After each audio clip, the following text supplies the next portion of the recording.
Aujourd'hui, le Vietnam est l'un des pays qui se développe le plus vite au monde. Des gratte-ciel, des millions de scooters, des villes qui ne dorment jamais. Pourtant, il y a à peine 50 ans, ce pays était l'un des endroits les plus détruits de la planète. Bombardements, villages rasés, des millions de morts. Pendant plus de 20 ans, le Vietnam est devenu le centre d'un conflit qui allait marquer l'histoire. Et aujourd'hui, difficile d'imaginer que tout cela s'est passé ici. Alors je suis venu à Ho Chi Minh City pour comprendre une chose.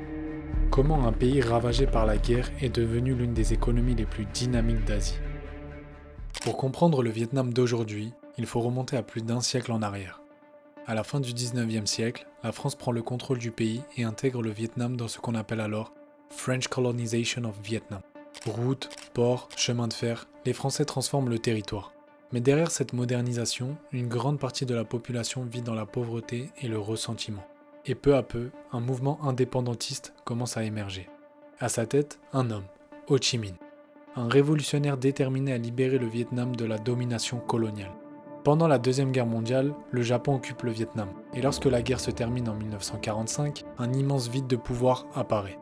Ho Chi Minh proclame alors l'indépendance du pays, mais la France refuse de perdre sa colonie.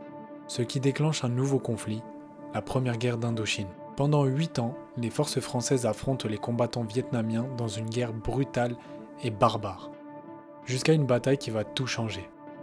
En 1954, la France subit une défaite historique à Dien Bien Phu, et après près d'un siècle de domination, la colonisation française prend fin. Mais le pays ne trouve pas la paix. Le Vietnam est désormais divisé en deux. Au nord, un régime communiste dirigé par Ho Chi Minh, au sud, un gouvernement soutenu par les États-Unis. Et très vite, cette division va plonger le pays dans l'un des conflits les plus marquants du XXe siècle, la guerre du Vietnam. Mais ça, on en reparle juste après. Le nombre de scooters, je suis choqué. D'ailleurs, je me suis renseigné, apparemment dans la ville, il y a environ 9 millions d'habitants, 8 500 000 scooters et 900 000 voitures. C'est un truc de fou. Il y a quasiment plus de scooters que d'habitants presque. Il est temps pour moi de vous montrer comment on traverse une rue au Vietnam. Regardez tous les scooters qui arrivent. Il n'y a pas de feu, il n'y a pas de feu vert, il n'y a pas de feu rouge, il faut traverser. Donc let's go.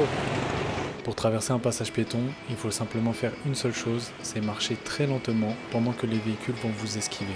Je sais qu'au début ça demande un peu de courage, mais au bout d'un moment, on s'y habitue. Ho Chi Minh City, c'est un chaos fascinant. Des millions de scooters qui se croisent, des klaxons dans tous les sens, et une énergie presque impossible à suivre. Mais au milieu de cette agitation permanente, il existe une chose qui rassemble tout le monde ici, la nourriture. Le Vietnam est considéré comme l'un des pays où l'on mange le mieux au monde. Une cuisine simple, fraîche et profondément ancrée dans la culture locale. Et s'il y a bien un plat que tout le monde connaît ici, c'est le pho. Une soupe traditionnelle vietnamienne, parfumée, réconfortante et surtout incontournable. Ici c'est très typique, les Vietnamiens ils mangent ça le matin, le midi, le soir, peu importe à quelle heure de la journée, ils peuvent manger du pho toute la journée. Donc on va goûter, on va voir si c'est bon. Bien évidemment c'est servi avec du citron, du chili et des herbes. Donc si vous voulez mettre les herbes à l'intérieur, vous pouvez, il n'y a pas de souci.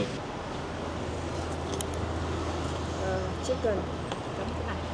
Ok, thank you. Franchement c'est grave bon. Hein. Je vous jure les gars, c'est grave bon. J'ai pas l'habitude de commencer ma journée en mangeant un bouillon ou tout, mais franchement c'est bon. Donc là la dame m'a ramené une petite sauce, comme ça, et je dois tremper mon poulet. À mon avis c'est piquant, mais je crois que c'est pas que moi je peux pas manger de piquant. Une fois le petit déjeuner terminé, direction un endroit assez surprenant pour boire un thé vietnamien. Pourquoi à chaque fois que je vais dans un endroit, l'extérieur il est louche. Regardez, c'est quoi ce truc? Alors qu'à l'intérieur c'est grave stylé. Cheaté, tranquillou, en face de la vue sur un rooftop, il n'y a personne. Ce genre de choses en Europe c'est blindé en général. Il n'y a même pas de place, tu dois être sur liste d'attente ou faire des réservations. Là tu viens, tu n'as même pas réservé, tu payes 2 € ta boisson et tu as une putain de vue. Magnifique. Bon, ici dans la ville, le meilleur moyen pour se déplacer, bien évidemment, c'est les scooters Grab. Là, dites-vous, je vais aller de l'autre côté de la ville de Ho Chi Minh et j'ai payé 80 centimes. Donc vraiment pas cher. Jitoy Chuk mon amoy Vietnamoy Vietnamoy Ah, le mec, il va en avoir marre de moi, il va me virer du scooter, je crois. La ville vue d'en bas est pleine d'énergie et assez bruyante. Alors je me suis demandé comment c'était si on prenait un peu de hauteur. Et pour ça, j'ai choisi la plus grande tour de la ville de Ho Chi Minh, 462 mètres, le Landmark 81. Franchement, c'est impressionnant. On a une vue sur toute la ville. Après, ce qui est dommage, c'est qu'il y a énormément de brouillard ici au Vietnam. Je sais pas si c'est la pollution ou si c'est vraiment juste comme ça le temps. Dites-moi dans les commentaires. J'aimerais bien savoir si c'est la pollution ou pas. Pour une fois que je fais un truc qui est pas payant. Ouais. Ah, faut pas avoir perdu vide. Hein. Moi, je te le dis. Tcha.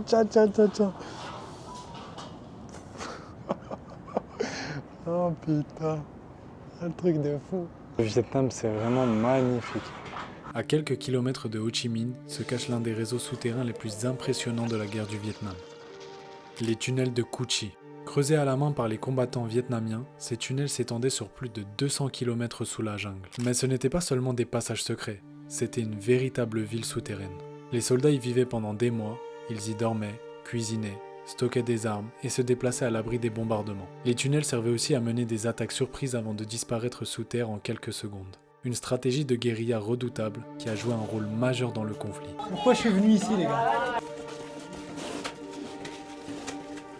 Comment ils faisaient pour rester là à l'intérieur? Genre 3 mois, ils pouvaient rester jusqu'à 3 mois maximum ici en dessous, pendant que les Américains ils étaient en train de bombarder. Oh, c'est vraiment de la folie. Carrément, je suis essoufflé. Tellement il n'y avait pas beaucoup d'oxygène, et t'es serré. J'étais comme ça en train de me déplacer en dessous. Chuk mon amoy.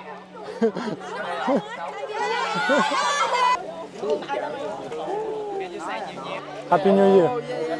La guerre du Vietnam va durer près de 20 ans, de 1955 à 1975. D'un côté, le Nord communiste dirigé par Ho Chi Minh, soutenu par l'Union soviétique et la Chine. De l'autre, le Sud-Vietnam, appuyé par les États-Unis et leurs alliés.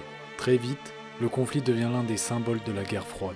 Des centaines de milliers de soldats américains sont envoyés sur le terrain, tandis que les combattants vietnamiens utilisent des stratégies de guérilla, comme on a pu voir dans les tunnels de Cu Chi. Les combats sont extrêmement violents et marquent profondément le pays. Au total, la guerre fera plusieurs millions de morts, civils et militaires confondus. Après des années de combats et face à une opposition croissante aux États-Unis, les troupes américaines se retirent progressivement. Et le 30 avril 1975, tout bascule. Le 30 avril 1975, l'armée du Nord entre dans la ville de Saigon sans presque aucune résistance et s'empare ici du Palace de l'Indépendance. La prise du Palace de l'Indépendance marqua le coup final et la fin de la guerre du Vietnam. Aujourd'hui, le Palais de l'Indépendance est devenu un musée. Les salles, les bureaux et même les bunkers souterrains ont été conservés presque exactement comme ils étaient à l'époque. Un lieu chargé d'histoire qui marque la fin de la guerre du Vietnam.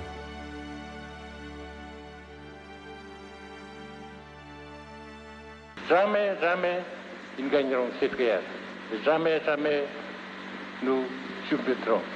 Parce que notre guerre, c'est une guerre patriotique, c'est une guerre juste. Après la guerre, le Vietnam est un pays dévasté. L'économie est paralysée, les infrastructures détruites et des millions de vies ont été bouleversées. Mais dans les années 1980, le pays prend un tournant décisif. Le gouvernement lance une série de réformes économiques et ouvre progressivement le Vietnam au commerce international. Petit à petit, l'économie redémarre. Les investissements étrangers arrivent, les villes se développent et une nouvelle génération construit le Vietnam d'aujourd'hui. Le Vietnam actuel est moderne, beau, inspirant. Avec une société de jeunes travailleurs qui vont de l'avant, un peuple accueillant, calme et plein d'énergie. Wesh.